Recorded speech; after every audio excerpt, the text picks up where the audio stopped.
Paityn Walker, head coach Johnston, junior Gabby Gladieux, and senior Lilly Hudson. Coach, we'll start with a big statement, then we'll go into questions. First of all, just so proud of this group for qualifying to Elite Eight. This has been a huge goal in front of us, and week after week, we have talked about never losing the hope or belief or confidence that this team can do it. No matter what anybody on the outside was telling us, they continue to work relentlessly to figure out any and all ways to get better and find our edge. And I have to say, it was our culture and just what they've created together and the connection within each person and their connection to the mission that I really believe was what drove us to come out on the side that we wanted to be on. It was in the floor corral, and I think it was Lilly that pulled everybody together, and they just kind of locked in and said, take a deep breath. And she'll have to put in her words what she actually said, but for me as a coach, watching that from a distance and seeing that this team has the maturity, the skill set, the trust in each other to really come together in the hardest, most challenging moment and find a way to thrive. That is what Bama Gymnastics is all about, and I'm so incredibly proud to see that play out in what was such a tough moment and to see them come out with such a huge win. All right, questions? Right here. Sorry, just to get the season best performance, what does it say about this team? And that you guys, I think, need almost every single, best point there to advance. Just what does it say about this team that they can come through in this big moment? And that's just for anyone. Let you guys go, unless you want me to. I mean, I barely have words right now. I'm just so proud of us. But this group has fought all year long through so many challenges, so many adversity, and no one ever gave up for a second. I would walk in every Monday, and you just see in the freshmen's eyes, sophomores, juniors, seniors, like in their eyes, how bad they wanted it. They never even let up at all. And for me as a senior, I would just see that, and I'm like, why not? Why not keep fighting? And so I think, to answer your question, we're our best under the highest of stakes and under the highest of pressures. We've learned through that. We've gone through that all year long. So we've been equipped with everything that we need to succeed in those moments.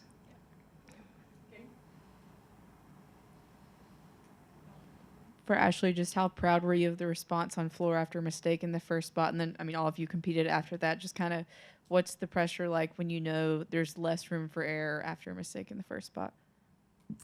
You know, we've talked about that moment all year long. And I think that's what I love about this group is kind of the brutal honesty that they can absorb and handle, and the awareness of we're going to be prepared for any and all situations. And for me, that brings me back to my own journey. And we actually were able to pull off a national championship win in a similar moment where we had a fall in the middle of our lineup and we're able to just continue to be fierce and one up each other to create the outcome we wanted. And so I think for me as an athlete, that was such a huge learning experience. And it's something I'm really passionate about teaching, is being able to handle the hard and not just handle it, but get excited and eager to be the person that's up for that job.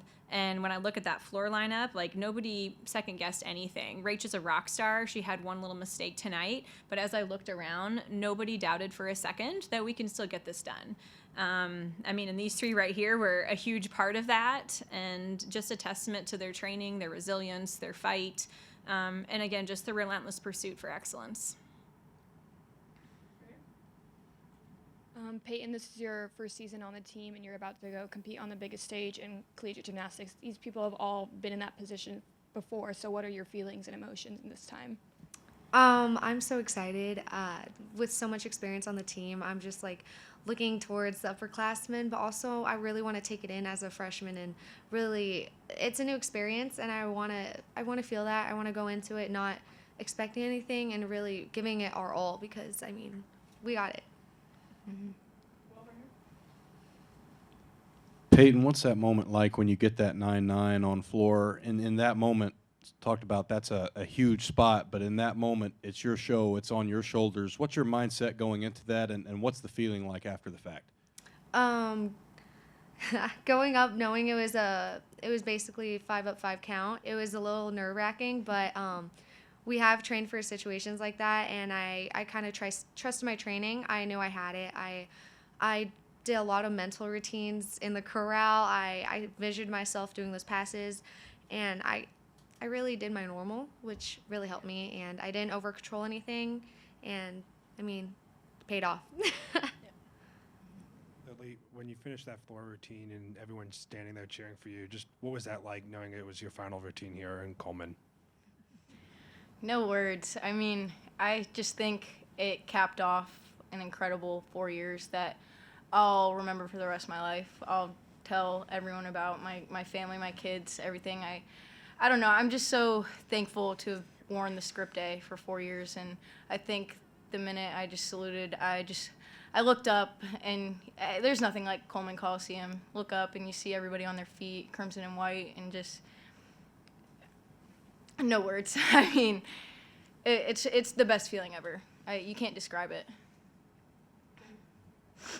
For Gabby, what was it like for you going into that floor routine, knowing that it was kind of an opportunity to clinch nationals, just in that setting? Yeah, the one word that comes to mind is trust. I had to trust my training, trust my process, and trust my team, ultimately. Looking over there before I went and seeing all of them huddled together gave me all the strength and all the reassurance that I could hit this routine. I have one because I know y'all are going to all want to talk about this. When y'all were headed to floor, the whole Coliseum started standing up and cheering for y'all, almost helping y'all get to the top two. So talk to me through that moment from y'all's point of view. We were hype after Beam. I mean, we were just, I think after hitting Beam like that, Beam is such a event where you have to go aggressive. And the thought of going aggressive and taking risks on a 4-inch balance beam in front of 15,000 people in the highest of pressures, it's pretty, that's hard to do. And we did it. We did just that. We did exactly what we trained to do. So we were hyped going into floor, and then you see the whole crowd. They're on their feet. They've got our backs, and that's also kind of why I pulled us together on floor, because when you want it so bad, sometimes you just get so up here, my adrenaline too. So I just felt like we needed to connect and take a breath, reset, 0-0 mentality. So yeah. She said it perfectly. I think just something that we've talked about a lot this week. We do a takeaway Tuesday, sometimes on Tuesdays and sometimes on different days. But just try to bring in, a message to just kind of resonate with, like let it hit home, absorb as we go into the meet week. And one of the things this past week was about competition and feeling fully alive in those moments. And I think for me, that was the feeling, the overwhelming sensation from beam to floor. I wasn't actually the one out there competing, but I felt like I was. And I think the arena felt like they were.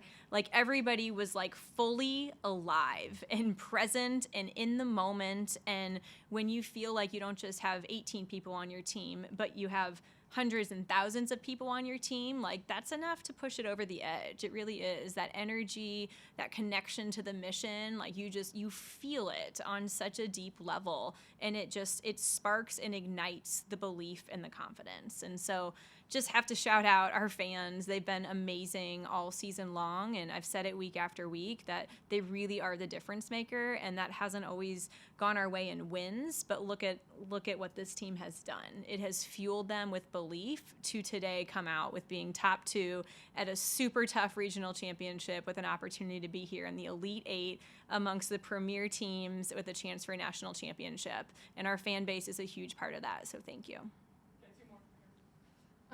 At the end, when we were waiting on California's last score on the beam, you guys were kind of waiting and looking at the board with Florida, and then you guys got the tickets, and you guys were all jumping together, both teams. What does that kind of say about the SEC mentality and just the friendship and bond with college gymnastics itself as well? I mean, I think arguably the SEC is the best conference in the country and one of the most toughest. But we come together, and it makes everybody perform at their best. So when we're faced with the highest level of competition, we rise to the challenge. And I think we want our conference to represent on the biggest stage. And so when we go into a meet like this, it's great for us and how we set up our future when we see our conference be the top of the nation. And so I think we're pulling for them and they're pulling for us. And we had a great moment at the end, just seeing Florida and Bama come together. And that's what it's about. It's about representing our schools, our programs, our conferences in the best way that we possibly can. It just means more. There you go. Let's go. Wow. Coach, you've had this feeling as a gymnast and now as a coach. Just kind of, what is the difference maybe Is this better than when you were a gymnast just because of all the work you've seen them put in, or kind of take us through that? Gosh, it's really hard to compare that. I would say coaching it is more fulfilling for me because I think when you're teaching something, I learn more and more as I try to teach. And honestly, I learn the most from them. It's the conversations, it's the individual coffee dates, touch points, just moments along the way that really help me grow my mindset and my philosophy. And so I would say it's extremely fulfilling because I'm a relentless learner and I get to be around so many amazing, talented, insightful humans all the time. And so I feel like we have a culture of iron sharpens iron, and that's athletes and coaches. And we all learn from each other. We've all grown together. And for me, that's like the deepest joy and fulfillment that I could ever dream of. And again, just really incredibly thankful for this group who never quit. And I just think you look in the news and you see articles and things of coaches and athletes struggling to figure out how to be the best in the way that makes sense now. And I'm just so proud of what our group has created, that we have the trust built to really challenge each other to be great in a really healthy way. And I'm just excited about what Bama Gymnastics is about, how we're building together, and the legacy that these three and so many others out there have built. And forever and ever, I mean, this class of Lilly and her other seniors and super seniors have been a huge part of building the foundation for where we're at now, and many generations before that too. But I think it's moments like this that really hit me in looking at how far we've come and the legacy that they've built, and it's taken all hands on deck in creating that. It's really special. Just want to say credit to the best fearless leader in the nation, in the country. She never gave up on us, and will forever be one of the most important people in my life. And yeah, just credit to the best coach in the world. So Thanks, guys. Thank you. Thank you. You're stuck with me for another year. Joy. I can't wait. Okay, we got many years. I can't wait. You ain't get rid of me.